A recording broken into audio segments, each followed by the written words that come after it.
Hi, welcome everyone. Just so you've got a few of the rules around this particular event, you can turn on closed captions. It's actually down in the bottom right-hand corner if you need that in particular. I do have it on as part of the presentation to be able to help and support you, but if it needs to be in your language, you can use the closed captions there. In the top right-hand corner is where you're actually going to find the Q&A to be able to click on and ask a question along the way so that I can actually help and support you if there's something in particular you would like to view as part of this session. So great to be included as a part of the conference and looking forward to being able to support you. Let's kick off and get underway. So, as part of our presentation, there is a code of conduct. It actually has come up right across the whole conference. If you aren't familiar with it, please make sure that we're across it. When it comes to asking questions, we do ask that there is a harassment free as part of our get together. I'd also like to acknowledge the traditional owners and custodians of the lands on which we're actually holding our online conference, wherever you happen to be. So our Australian-based speakers as well, we have, in terms of our respects for our past and present and future, for our elders, except for New Zealand, it is a little bit different. So I unfortunately can't speak the local language. I know that we've had some great New Zealand presenters that can work their way through that. But it is Reconciliation Week. So if you're not familiar with it, I do highly recommend going and having a look at it. We had the Sorry Day, was actually on Tuesday just recently. My name is Kirsty McGrath. I am a Microsoft MVP, which is a most valued professional. We've had some really awesome MVPs actually included as part of the conference with some great topics. But for today, I'm actually going to talk about how you lift your adoption of Microsoft 365, some of the journeys and some of the pitfalls based on we've got some really good examples, not only just in industry and through online and some case studies, but what are some of the pitfalls that I've actually come across with the amount of Office 365 rollouts? Now, I'm not talking very specifically around Teams per se. I might talk about lots of different technologies that I can help and support wherever. So in terms of, well, you know, who am I? We did talk about I am an MVP. I do have change certifications. I'm an online certified facilitator, but I also run the meetup groups for Australia. So this is across Sydney and Melbourne, and I present right around the various states as well. So this is all for change professionals that are coming together, comms, project managers, analysts, for example. So we hold it every single month. And for example, last month, we were very lucky to actually have the usage analytics team coming and talking about productivity score. So there's always a new topic every month. Feel free to join us. We do advertise across Facebook. The main sort of platform is Meetup, so you can actually join that group if you wish to. Twitter, we are N365 Adoption, and my name is Kirsty McGrath. So getting underway, there's some of the themes that we're going to be talking about. Now, if you did join the Microsoft Ignite tour, I had actually a bit of a talk about this topic. Some of the core themes that I'm going to be focused on is, one, do you have a very clear goal and vision that's really not just about IT? Because that's some of the things that I often will say, well, why are you actually going to do what you're going to do? And if it's just, we just need to migrate our data, that does not give a really good reason for an end user to take on the journey. They kind of go, well, you know, that's just tech and you're trying to keep a job. So why should I? That doesn't actually help. It can be a component, but it's not a driving force for someone to move forward. Having that buy-in, and the buy-in can be from a senior leadership level as well as those that are the individuals throughout the organisation. But buy-in from senior leadership is a really big and important component. Having a good change network, having good governance and guidance. Now, I'm not going to be going in deep diving into some of the governance. There's some really awesome documentation. Lorian Strand has really good, information around this particular space, and I'll let others that are a little bit more technical minded around some of the governance, but a lot of the governance has a really big impact on how your end users actually engage in the technology, because without some of that good governance, it can make a real mess and make things very confusing. Now, communication, you cannot communicate enough. It is the one thing that comes up as part of the ProSci research around change management that is usually a core miss. just communicate again and again in a variety of ways across different platforms, and it doesn't actually stop. We're going to talk about some of the behavior change and what does that behavior change actually look like so that we can get some ongoing sustainable adoption. Because adoption in itself is, when we have a look at, what is it that makes good adoption, it's actually about habitual usage, habitual practices and behavior. So we want to have something that's sustainable, because we can adopt something, but it takes a little bit more. And adoption is more than just the change management. Adoption is more than just training or comms. It's about all of those combined together and some of the analytics that come into it too. So when we get in and we start to have a look at your journey, when it comes to any journey, really, but I'm focused more on that Microsoft 365 or Office 365. We're looking at some of the name changes that are coming through, which, there is a little bit of confusion around, well, which is Microsoft, which is Office, which is Teams, what sits where. And often we have to untangle that for our end user along the way when it comes to the change journey. And more often than not, they're not even familiar with, well, what is the cloud? So in that journey, I would highly recommend start from some of the basics, because where we often see an end user in the journey go, we're going to the cloud, often you will find, and I see it all the time, where they go to their mobile phone and the phone says, do you want to back up these photos to the cloud? They kind of go, well, I don't know where that is. I have no idea what that looks like. I'm not sure where it's actually stored. Is it safe? Is someone going to hack it? So often we need to even start from there on the messaging. As part of the training, and I've trained over 180,000 people. I've done I've hit well over 100 Office 365 rollouts. I stopped counting. About 3 years ago, I gave up counting. So with having done that many over a long period of time, there are some core things that you kind of need to help them around that journey. And it's the change, it's the fear. When we look at change is often about conflict negotiation, resolution, fear. So they're all parts of that sort of change journey, and how do we actually work with it? So when I start and I have a look at what does an adoption journey actually look like, I help with the senior leadership and the IT teams and everyone out there, the change managers and anyone that's kind of those change agents, or whoever's part of that change journey, or our shepherds, as we often like to call them as well. I kind of help them to understand, well, what are we going to do? What does that actually look like? How am I going to get you from the point A right through to the very end as part of a change adoption journey? Now, this isn't really necessarily looking at some of the technology that needs to be turned on or off, or the governance, or some of the other components. Now, this is more looking at it from an adoption perspective. And Microsoft provides some really awesome tools for you to be able to sort of be able to draw on, to be able to support you when it comes to your change journey. So as they start to walk through this, we've got certain components that are a part of planning and making sure that we've got the right plan in place. And as in that journey, we've got things like workshops.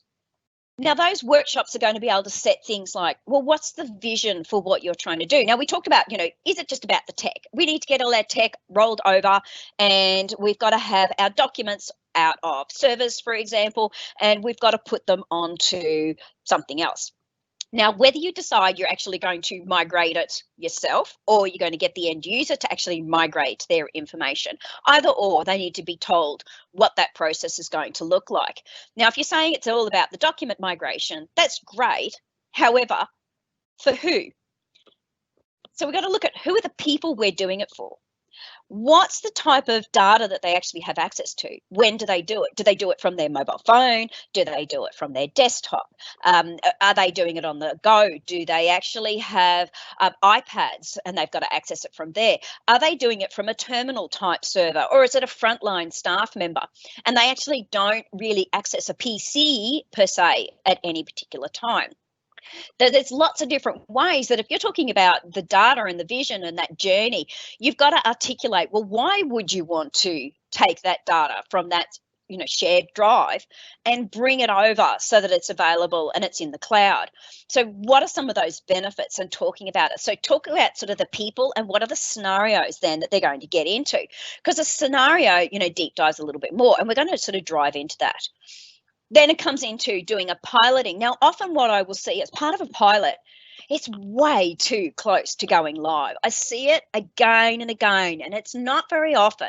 I see some decent time frame between doing a pilot and actually taking it live.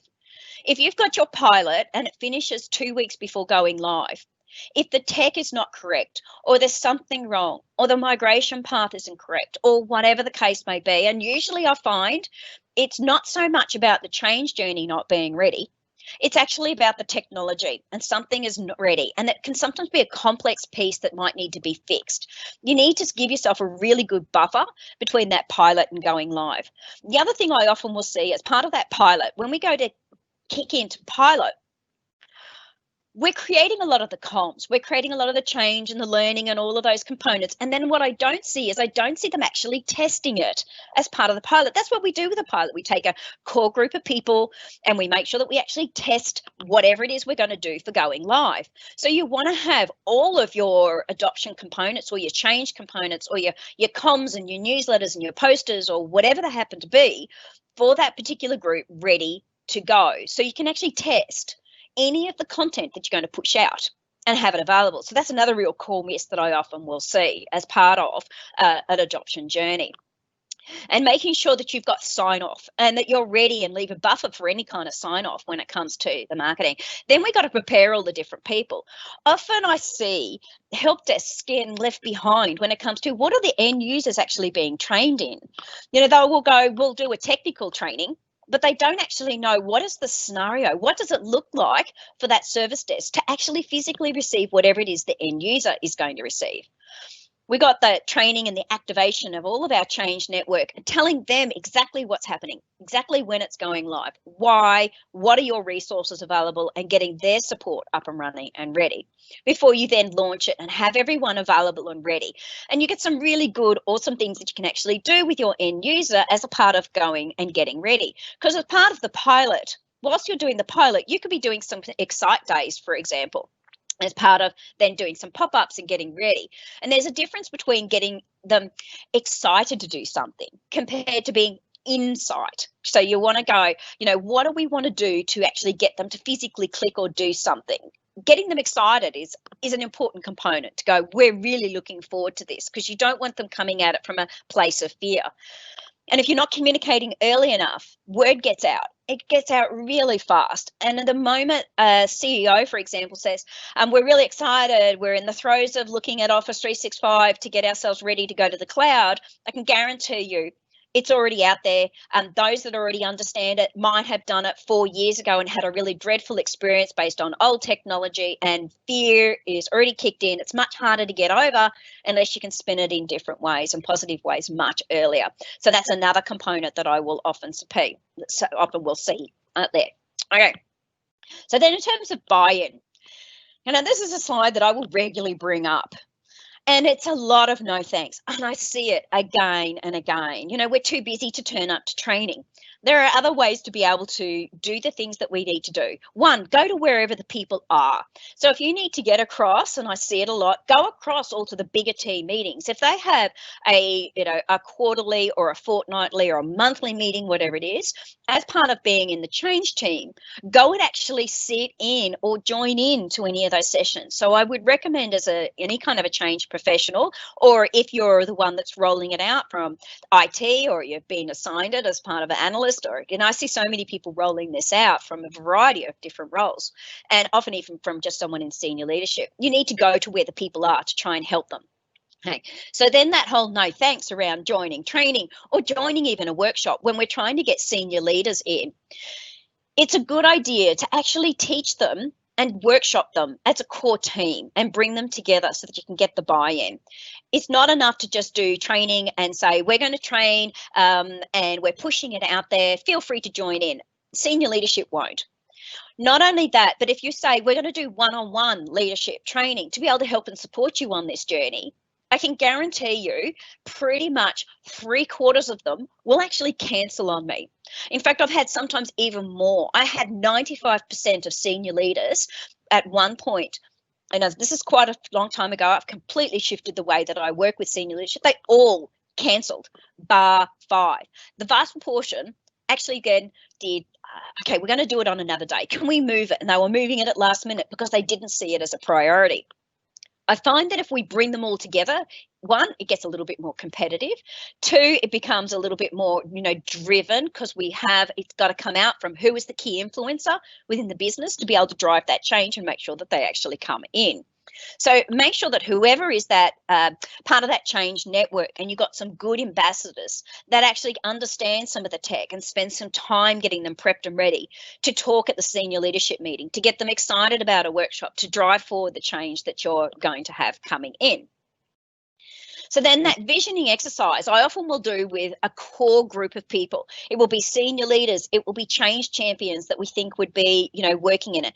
People from the different personas. If you've got someone that's a frontline worker, they will work quite differently than someone that's an information worker inside the office compared to someone that might be even a support as an executive assistant or a receptionist. We try and bring all those people together to drive forward a visioning exercise of, as an organisation, how do we want to work? What is it that we want to do? And what does sort of it look like when it comes to the success of adoption? What is the behaviours that we want to see? Now, if I ask a question along those lines of, you have a problem inside of your business. Everyone has problems. What are the key challenges and barriers that you're trying to overcome? And I don't care what those barriers are at the moment. I'm just going to get them to start writing it all down, because sometimes something that's a behavioral challenge can actually be turned into, we can turn this around using some of this technology so we can get transparency. So we start to look at what are the different goals and barriers, and we then organise it. As part of that visioning exercise, one, when we also do this visioning and we start to drive forward with a vision, we talk about the tech, that tech and we're going to bring over the document. Instead, you might go and be a little bit more specific, a little bit more goal oriented. It could be, we want to increase our customer satisfaction points by, maybe it's 5%, which could be a massive difference when it comes to the sales that come from customer satisfaction. It could be multi-million worth of dollars. So you go, we want to increase our customer satisfaction. We're going to do it by, and get quite specific sometimes around the vision of making sure that we've got our information readily available for all of our staff to be able to answer questions. Maybe it's and I, was working with, for example, a telephony company that had a call center, and that call center, they wanted to try and lift the percentage of calls that they were actually having actions for, and how were they going to do it. So they wanted to get a better satisfaction rate. They also wanted to get a better call rate. They wanted to reduce down some of the double handling. Now, all these things can actually be worked with. So we kind of align it. And if we can put a percentage or something that becomes a return on the investment, that would help with your visioning exercise. When I'm working with those senior leaders and as part of the teams, we go, well, what does good, better and best look like? Because sometimes we've got some quite big asks as a part of those visions and challenges. So we want to kind of go, we want to get to good for now. However, better and best when it comes to Office 365 as a whole may be quite a different tactic, because I can start by saying, we're going to be somewhat transparent. We're going to start using maybe forms, for example, instead of using other technology, because it will reduce down our subscription costs when it comes to using an external provider for our forms. So that's going to be good. We want to reduce down some costs. We can then start to get a bit of better temperature check on the business. We can start to make sure that we've got our good customer satisfaction. Maybe it's the end of training, for example, or, recently as part of a large government project, it was just something as simple as, we've got, as part of the ethics of dealing with government, if there's a gift registry, they started to use forms as part of the gift registry to get themselves beginning. And that was a good. What did better and best look like when it came to that form? It was, okay, now we understand forms, better was, and we need maybe a flow around it that notifies, and it does this and it does that, and it sends off further information to go, how do we get it, and to do as part of the registration, putting it into Excel and building on that. Then there was, what does best look like? And it went even further. We started to then build out bots and, other type of AI, and it was on the back of it that got quite complex technology to then go, we want to take it to even further. And that was down the track. There was a lot of learning and knowledge to potentially get to there. Now, sometimes you can go straight to best. If you've got a bit of time, you've got the right partner that you can actually work with, and you've got money behind it because it's a really big core strategy of where you want to get to, then best may be where you want to start. But sometimes when it's the broader organisation, good is where you want to be. But where does your path go? And it doesn't necessarily mean you need to jump to it as part of the good, better, best.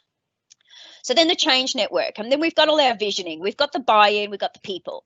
Then in that change network, we then start to go, who are those enablers? Who are the people that we need to bring in to actually ensure that we're going to be successful?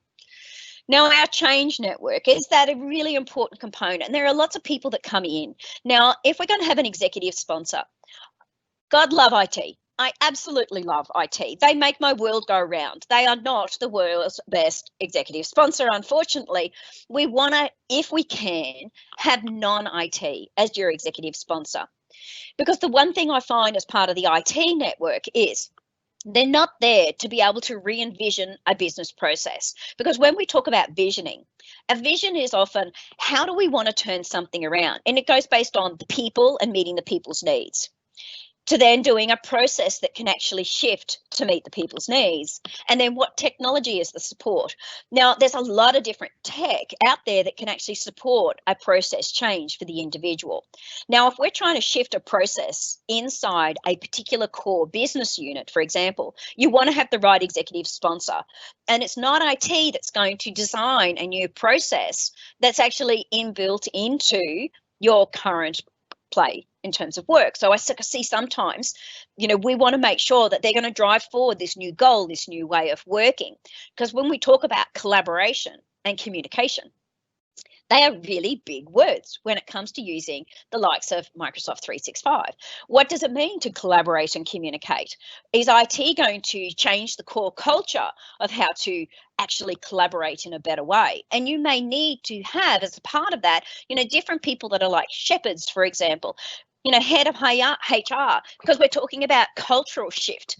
And a cultural shift is going to be really important as part of the Microsoft journey, because a cultural shift will be, what does it look like to be able to work from home from here on in? What are the policies around working from home? And it will include someone like, and it may be HR that's actually driving it forward as an executive sponsor, because we want to support our users to be able to work, and it's inbuilt in. And it could be tied into the KPIs, for example. So then our shepherds across the business can be lots of different people. They are both IT, because often they're part of, and we see them part of a pilot.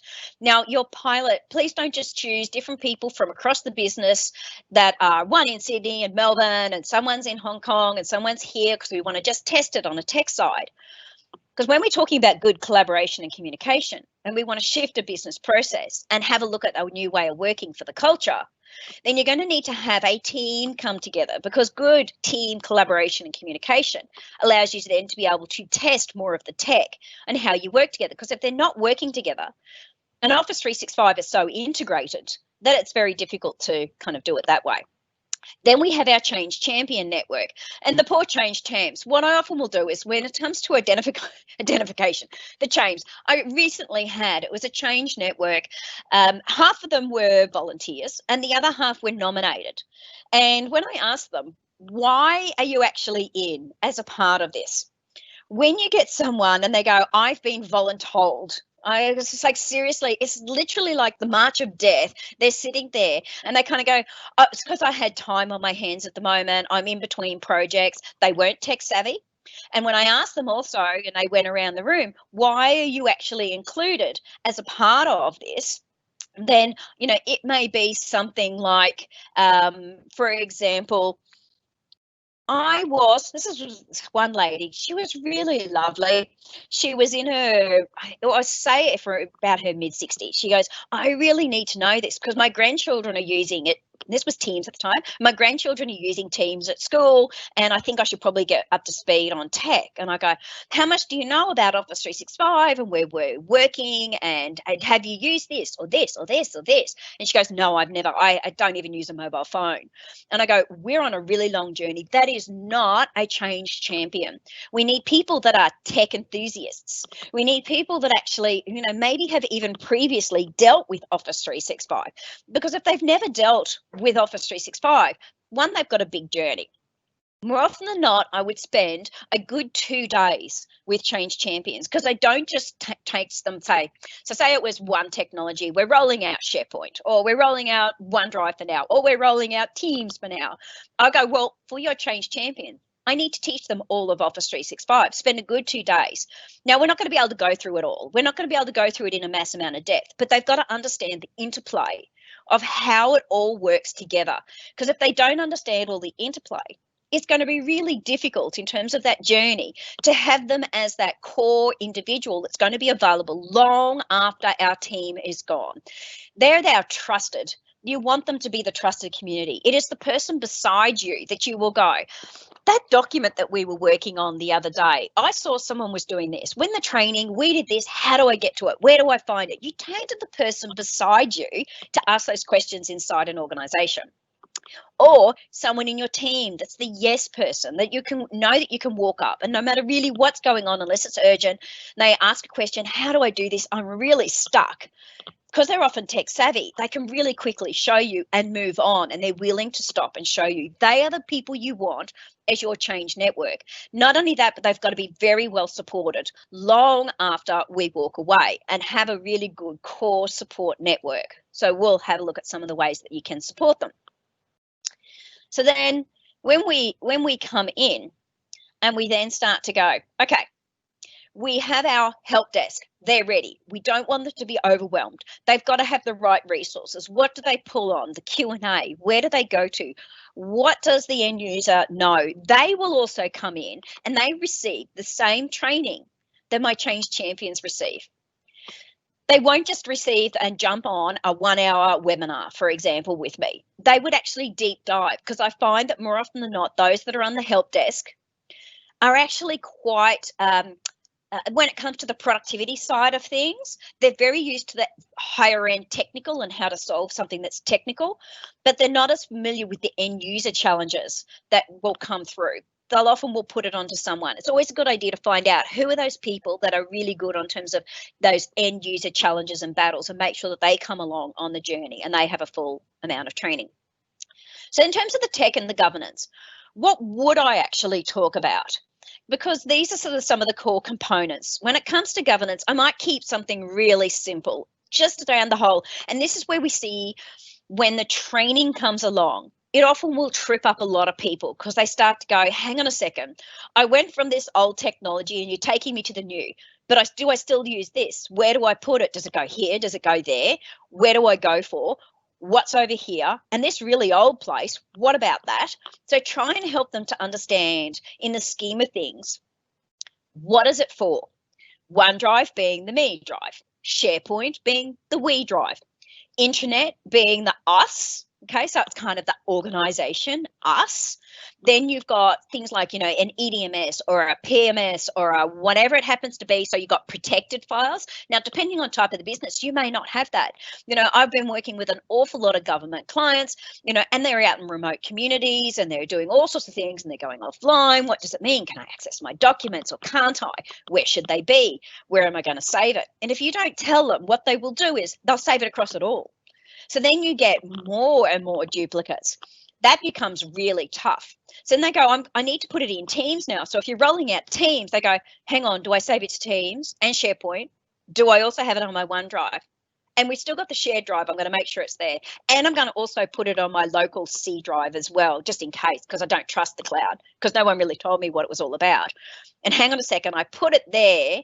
I've opened it up.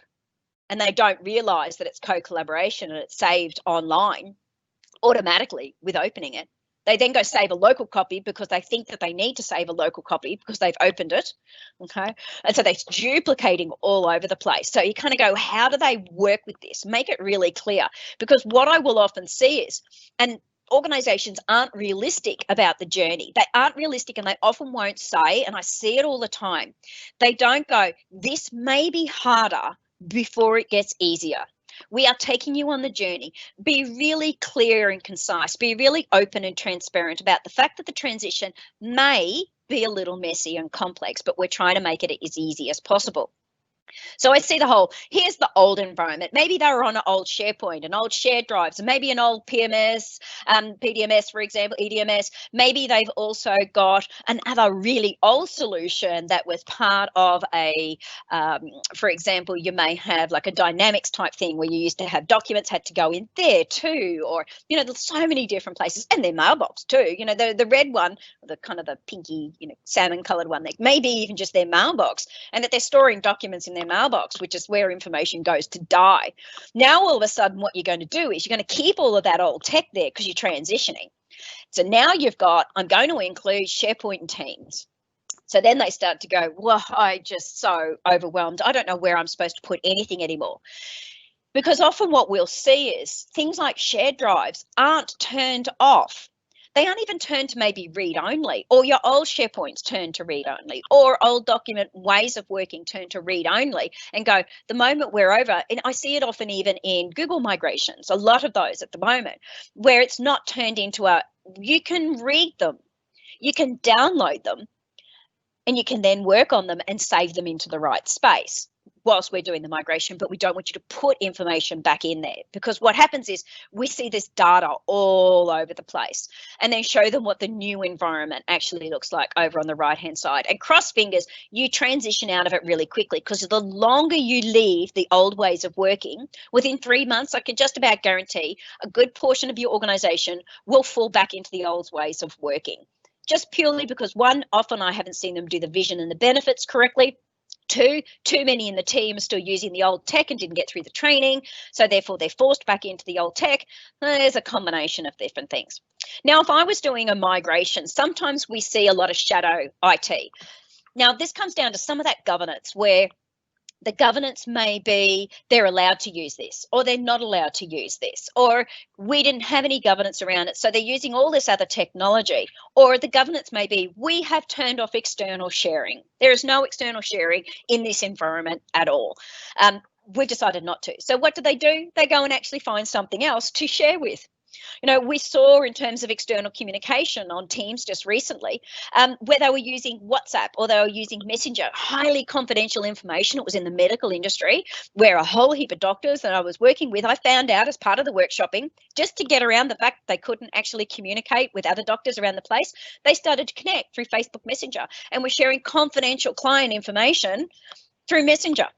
And you kind of go, well, that doesn't help. So why, you know, when it comes to some of the governance, we've got to be really careful around why we turn something off, because the security that actually comes of living in the Microsoft 365 environment often will far surpass if you allow them to then have a ton of other sort of technologies that become shadow and they're not actually controlled by IT or as part of the change network. And it gets more and more complex when it comes to communicating it and why should you do it or not do it.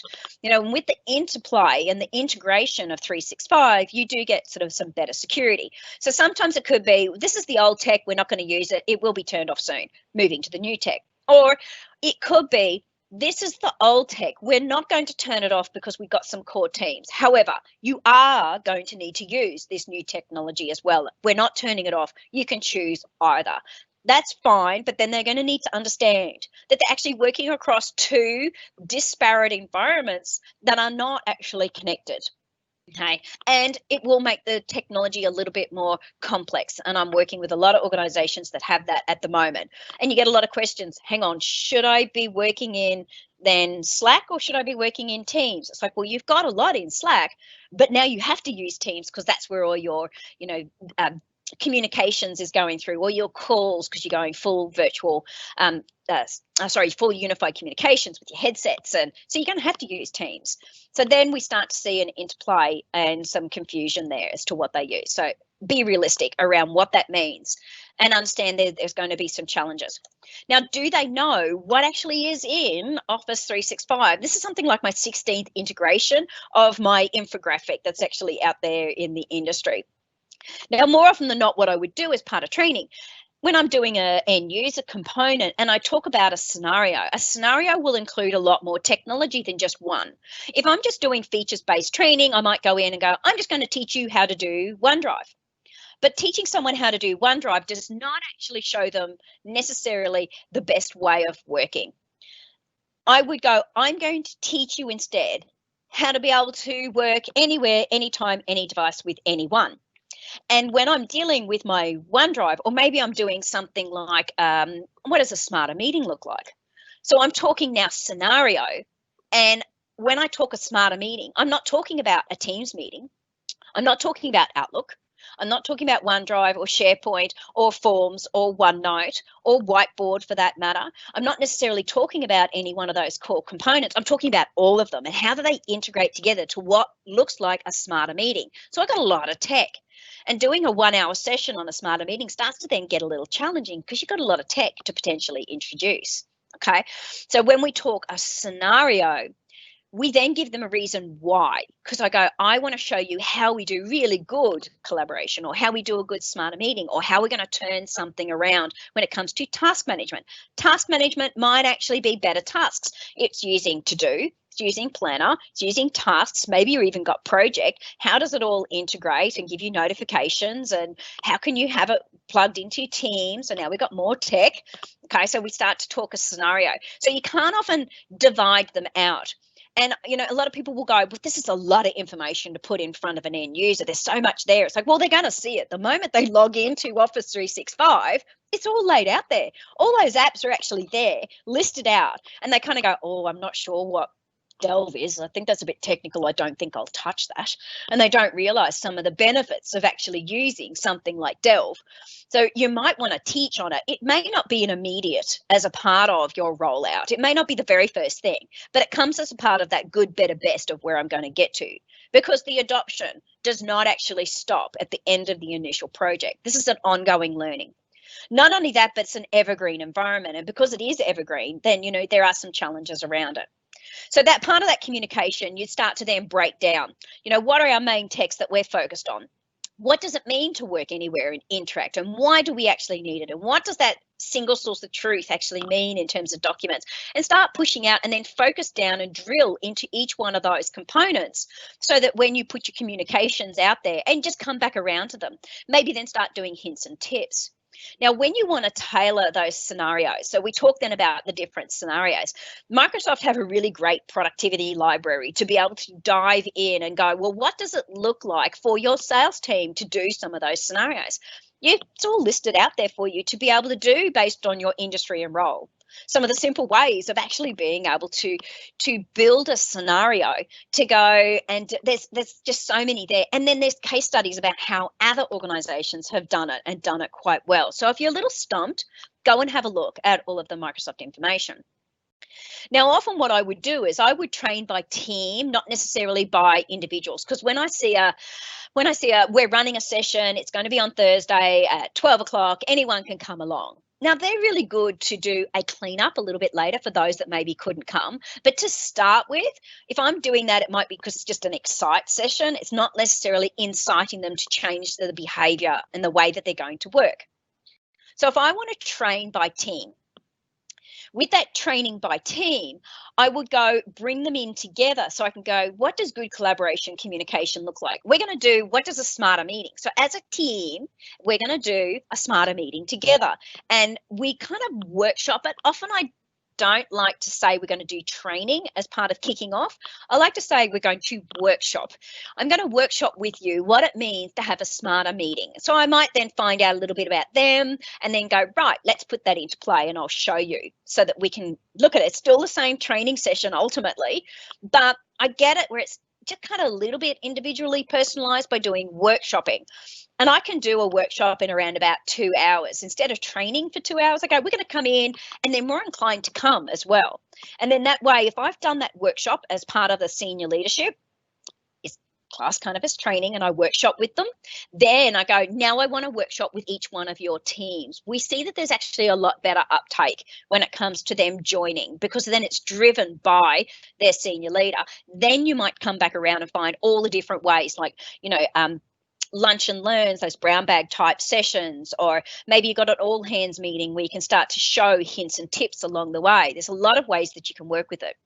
Now, when I'm starting to then do training, if you want them to understand how to work anywhere, anytime, and any device, then try and look at it from a mobile first experience. So in the training room, if you've got a really good trainer, and making sure that you actually ask that question, do you have it up and running on your mobile? Can you show the mobile on the screen and look at what that actually looks like as a working on the go from a mobile? How do I capture my information to put it directly into the OneDrive from my mobile phone?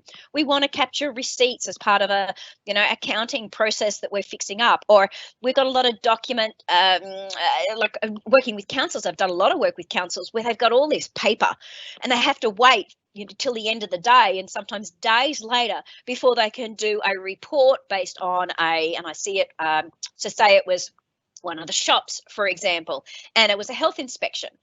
It took a long time because they couldn't put it in. It was all very paper-based, and they had to keep it paper-based for now based on some of the, the legislation and things they did. But they could take an immediate picture and send it back into someone in the office to start, put in some active investigation and start filling out. So they had a better flow through. So if you're going to do something that's mobile first, show them mobile first, and not just screenshots. You can do it live. There's some really great tech, like for an iPhone, you can just connect it up to the HDMI cable and it will actually present directly your mobile phone. So these are all some of the core components. If I'm going to show someone how to co-author as part of my training exercise, I would put a document into Coauthor. The easiest way to do that, whether you're doing it in Teams or OneDrive or SharePoint or wherever it is you want to show co-authoring, often I'll do the attendance list. Because if you've got everyone in the room or they're online, you could have 50 or 100 people and you're all co-authoring, and they then, maybe you've put their name already because you know who's attending, running down the left-hand side, and go, there's your name, go fill out the form. And literally the race is on. And they find it quite exciting because what they will do is they'll start to fill out that form, and there'll be 50 people all filling it in real time, and they get co-authoring instantly because they go, oh, wow, look, we're all in here, we're all co-authoring. And I would explain and give them really good reasons, such as, imagine the training of the past.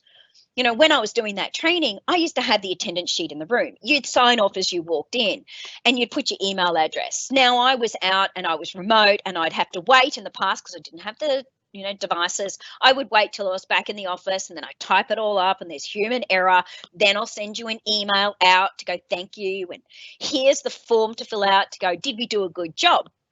Whereas in this one, I'd have it connected. They'd fill it out as part of co-authoring, literally live in the session. They could do it from their mobile phone because I could send them a link. They could do it from any device, and I can create shorter bit.ly light tip, links. So you've got a link shortener, whatever it looks like. They can co-author it, and then because I would have an assistant in the back end, they'd immediately get those addresses and literally at the very end of the training session, send them out all of the documentation that they actually needed to be able to support them. Here's the link to the guide that you were asking about. Because I would say to them, I'm not going to print up a ton of information for you. So good adoption comes from showing them how to physically do what you want them to actually learn by driving it forward, and do it as part of that, workshop or training that you're going to do. So it's a great way to tie it all back together and show them how you can do things so much faster. So embed it in wherever you can. A really great thing that I often will see gets missed as part of training as well is that pen usage. If it's part of your metrics of trying to go paper light, when I was doing paper light, I was working with so many. Recent, there was one, it was education. And as part of that education, it was showing them how to not print things up, how to actually work with other staff members, how to actually engage. There's some awesome, pen usage features. And even in Word now, when you've got sort of editing, and you can do little up arrows to go insert a word here, and getting to know how to use your Windows environment to work on your pen. So if you're going to look at reducing paper wastage, for example, then it's really important that they have, one, what device did you buy them in the first place? Two, do they have a pen to actually go with it? So these are all core components. Make sure you set up some self-service training. They know then where to find it, have a good champ network. What are they going to do? There's some really awesome information. I will provide a link to all of this as part of it. Where do they go to find their videos, for example? Have a really good feedback loop so that they know whether they can ask a question and have it answered, wherever that happens to be able to send through some feedback and actually act on it. Okay. There's some really good, as part of adoption, some productivity scores and insights. There is a way to be able to find out, are you doing this well in terms of the good, better, best? What could you do a little differently to drive forward good adoption? There are usage reports that you can go, how active are they in the text? This is more from a tech perspective that you can actually then drive it forward. And we talked about this, as I said, at my last user group. The recording is available if you want to understand how to actually work with some of the usage analytics and the productivity analytics. So there's some really good resources to be able to drive forward better ways of working out there, to be able to help and support you to understand, are you getting a lift? Because you want to be able to measure it. Because if you go, we want to lift it by 5%, or we want to do something differently, are they, after the training, using their OneDrive storage or their SharePoint storage? Start to measure it, because if they're not actually using it, you might need to change your training or do something, or communication, or what other campaigns do you need to do to start lifting. So there's some great resources. The learning pathways you can just plug in. It's an automatic like learning environment that you can customize to be able to drop in. So you don't necessarily need to have your own e-learning environment. So there's a whole kit that you can just plug in to be able to support. So other resources, Fast Track have got some really good content. There's lots of like emails and worksheets and spreadsheets and adoption components to be able to help and support you, whether it's with Teams or OneDrive or Intune if you're rolling it out. Microsoft have got some really awesome resources to be able to find them. I would highly recommend that you get involved in Engaged. There's a driving adoption community that you can go and ask questions if you're in the adoption space. There's even a Change Champs program working with Caruana from Microsoft in Seattle in the US to drive forward, a monthly meeting around some of the components that are actually new for you to be able to work with. You can join in the community that I'm available and be able to chat and draw on as a resource. Okay, so there's lots of really great people that come along that have got similar problems as well. But to get sustainable adoption, one, there's the vision. Two, what's in it for them? So there's benefits. In the training, give them a bit of an aha moment. But then there's the ongoing reinforcement, the comms, the tips, the where do they go to ask a question, a really good Yammer community to be able to support them along the way, for example. It doesn't actually stop there. You do need to keep going. But value ultimately is only realized when, people change the way that they work.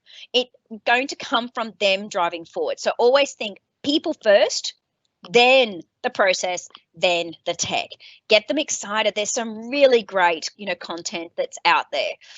Lots of different playbooks. I would highly recommend having a look. There's a really good Teams playbook that's actually out there as well. Adoption resource centers for you to be able to work with, adoption guides, and there's lots of tech and training that's built in.